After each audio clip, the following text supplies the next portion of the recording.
Hello folks, it's Maximus, and thanks again for joining me today. We're going back to the world of naval warfare, and in particular the 7 deadliest naval close-in weapon systems. Now, in terms of technological warfare, these things are extremely advanced, being able to knock out projectiles at extremely high speeds from long range, protecting any kind of surface vessel in a combat naval environment. We've seen all the movies of the CIWS and all that good stuff, pumping out rounds to knock out things out of the sky. We saw Battleship, which was it was a special movie, really, wasn't it? And we saw all the projectiles flying in and the close-in weapon systems just lighting them up, and it looks really, really cool. And honestly, in terms of naval firepower, when you look at these things firing, they are just really, really amazing bits of kit to see. But which one of these weapons platforms is the most formidable when it comes to dependability of defending its ship? Because at the end of the day, all it's required to do is engage its own defensive measures to be able to protect the ship. Now, there has been instances where these weapons platforms have been used to engage surface vessels. Honestly, I have no idea why anyone would want to take a small surface vessel towards a ship carrying these kinds of weapon platforms, but, Somali pirates tend to just have a little bit too much drugs into their system and, do some crazy stuff. So let's go over the 7 deadliest naval close-in weapon systems. So from automated cannons that literally shred their targets to pieces to extremely agile missile systems, close-in weapon systems are the vessel's last line of defense against anything hostile above the waterline that is danger close. Lasers will eventually, potentially, take on the majority of this duty, but in the meantime, let's have a look at these 7 weapons and see which one is put into the highest operation on the high seas. Let's start off with the granddaddy of close weapon systems. The AK-630 was first tested in the mid-1960s. It is Russian and took almost a decade to become operational.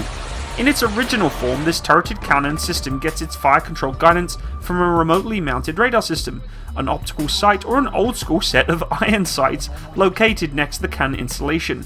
When fired, it slings 30 times 165mm cannon shells at over 5,000 rounds per minute. This wall of lead shatters pretty much any incoming missile, aircraft missile, or small boats with very good reliability. The AK-630 was a staple of any Soviet surface combatant during the last 2 decades of the Cold War, and over 1,000 of the systems have been built for internal Russian use or for export to almost 24 countries. The system continues to be built today and much updated as the AK-630M2 Duet system, which is a stealthy looking turret design and packs 2 of these 30mm Gatling guns. This twin pack over and under design means the incoming targets pretty much get obliterated between 2 streams of the 30mm cannon fire, spewing downrange about 10,000 rounds a minute.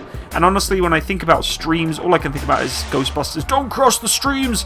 But crossing the streams of firepower like this, I think it's definitely within reason. Tried and tested, this is an extremely reliable defensive platform for Russian naval vessels, but at the end of the day, it does have some rather dated technology when it comes to tracking and assisting in actually locating the projectile coming towards it. In terms of firepower, it ticks every single box, but compared to some of the other more modern Russian anti-missile weapon systems, this one is lacking a little behind. However, I give it a massive salute and respect for the fact that it has been operating for so long and for so well. Next up is the Italian Dardo, otherwise known as the Dart. This close-in weapon system takes a different approach to engaging incoming enemies. Instead of slinging a wall of armor-piercing ammo at its target, it fires a larger 40mm high-explosive cannon shell to get the job done. Built by Otto Malaria and featuring a pair of Swedish-designed 40mm Bofor cannons, the gun may only throw out around 750 rounds per minute, but those large rounds pack a huge fragmentation radius and powerful concussive punch to any electronic systems within missiles and such. The targeting system also uses a remotely mounted radar and fire control system. It is exported to close to a dozen countries around the globe, including Venezuela, South Korea, Malaysia, and strangely enough, Iraq. Considering that the gun is still able to fire quite a few rounds at long distance and with a massive firepower once it gets there, it is a very capable anti-missile system. Yes, the moment you've all been waiting for, the American Mark 15 Phalanx is at number 5, probably the most famous of all the close-in weapon systems around the world and a movie star in its own right, having appeared in blockbusters like Under Siege, Sum of All Fears, Battleship. The Phalanx is very, very well referred to as being the demented sibling of Star Wars beloved R2-D2's droid. The Phalanx packs a massive M61 Vulcan 20mm cannon, a gun found on almost every modern American fighter aircraft since the F-104 Starfighter. Its 6 revolving barrels spray out a stream of tungsten saber armor piercing rounds at a rate of 75 rounds a second. The Phalanx's iconic white cylindrical appearance comes from its self-contained radar system, which is very unique for most weapon platforms on ships. The top of the unit houses a rotating search radar and the centre of the unit houses its sensitive tracking radar. Later block models have also had a high-resolution FLIR and electro-optical sensor mounted to the left of their cannon barrels. This unique configuration allows for an almost entirely self-contained drop-in system, which basically means it can be craned on and off a ship very easily as a modular platform, where no additional radar or sensors are needed to employ the system aside from the command and control console inside the bridge. This is a huge plus, as the Phalanx can easily and relatively cheaply integrate itself into virtually any vessel large enough to accept it. The Phalanx, which entered service close to a decade after the Soviet AK-630, can be employed autonomously, where it fires freely at targets that it identifies as hostile. Semi-autonomously, which basically asks permission from the sailor manning its command console, or manually, basically using a joystick and destroying everything, where a crewman can basically steer the gun and fire it via the joystick using a visual feed from the system's optical sensors.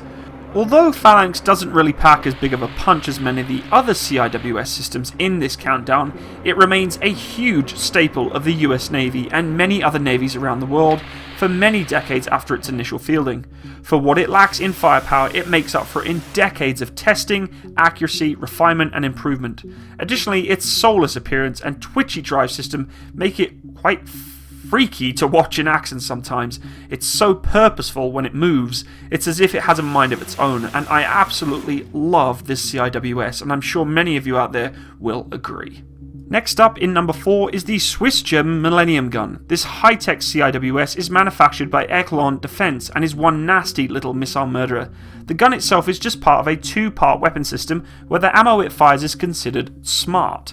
The gun measures the speed of each 35mm cannon shell coming out of its bore of over 1,000 rounds per minute, and it then programs each of the shells to detonate at a preset distance, at which time over 150 pieces of shrapnel fly in every direction at well over the speed of sound. The combo of the Millennium's gun's big shell with a large and precise blast radius and its high-speed firing rate equals a very high probability that it kills or catastrophically disables the hostile threat in a very short period of time. The gun is housed in a low observable or stealthy turret that is almost entirely self-contained. It can even run on battery power alone, and it uses a modular control system interface that can be tied into existing fire control systems.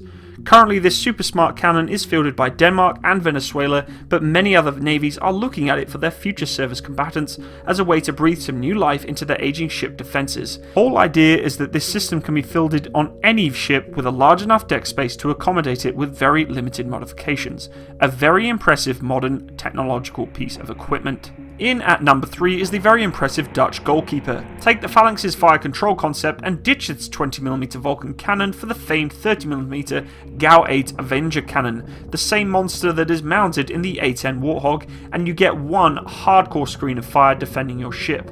This high rate of fire, sea-skimming missile pulverizing capability is given the Dirty Harry of the CIWS world, if you will. The Goalkeeper is truly one scary looking CIWS with the massive cannon that it has on the front of it. With its large mounting structure needed to handle the massive thrust of the Avenger cannon when it spews solid tungsten saber penetrators at 4,200 rounds per minute, it is kick-ass. It is almost double the range and much more destructive than the little cousin known as the Phalanx, and it is also in the process of receiving upgrades to include a FLIR system so that it can chew apart fast boats and other doomed floating enemy objects with ease. In at number 2 is the American CRAM. The Raytheon CRAM CIWS takes a proven self-contained and compact design of the Phalanx and ditches the 20mm Vulcan cannon for a box launcher packed with 11 RIM 116 rolling airframe missiles known as RAM. The super agile RAM is now a staple on America's heaviest surface combatant fleet, and it hits extremely maneuverable with supersonic sea-skimming targets at over 6 miles from its launching point. The ram's name comes from the fact that it spins in flight, much like a rifled bullet, in order to stabilize itself at speeds over Mach 2. Originally, the missile and its swiveling box launchers had to be integrated into the ship's combat system for queuing. Now, with the addition of the Phalanx's sensors and fire control system, the whole system can be entirely self-contained and dependent. This allows smaller, less complex warships to have a point of defense missile system capable of reaching out far beyond traditional CIWS defensive ranges. The RIM 116 missiles, which cost hundreds of thousands of dollars each, home in on their target via an imaging infrared seeker similar to what is found on the AIM-9X Sidewinders, as well as the passive seeker that sniffs out the missile's terminal guidance radar. This dual mode capability means there is very little escape for anti-ship missiles, even if they rely on passive guidance for the terminal portion of their attack profile. Overall, this is an extremely capable anti-missile and anti-aircraft platform, and to be honest, I am very, very happy to see these platforms coming into service, because at the end of the day, traditional munitions can only go so far, and if we can prevent those missiles coming in at long ranges before it even gets close to the ship, why not? And finally, in at number 1 is the Russian Kashtan, otherwise known as Chestnut, surface protecting system. What do you get when you combine the hard-hitting close punch of the AK-630's 30mm cannon with the long range and agility of a guided missile system, and then multiply it by 2? This is the mother of all CIWS systems and is complete overkill, but I love it. The Kashtan is one large and destructive beast. It packs a pair of 30mm cannons and features no less than 8 short-range radio-guided 9M311 surface-to-air missiles in a hulking swiveling turret. As many as 8 turrets, all of which feature their own scanning and tracking radar systems, as well as electro-optical infrared sensors, can be tied to central fire control systems, which can further be integrated onto ships' overall combat systems. As in the case with the Russians' only aircraft carrier, the Admiral Kustanov, which, as I pretty much discussed recently, is packed to the nines with weapons platforms.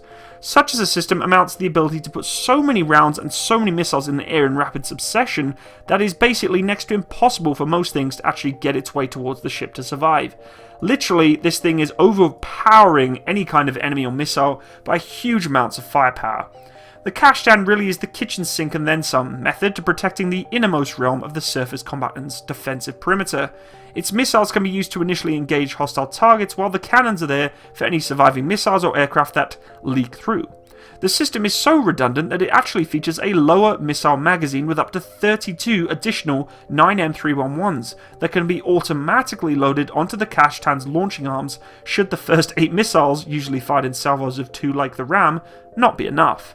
The Kashtan really is one hell of a CIWS package, albeit it does have a larger footprint than most of the other Western plug-and-play close-in weapon systems. It seems that the US may have missed the opportunity to build their own super CIWS, maybe one featuring the Goalkeeper's big-ass Gaue Avenger cannon and an 11-round pack of Fire Forget RIM 116 rolling anti-airframe missiles.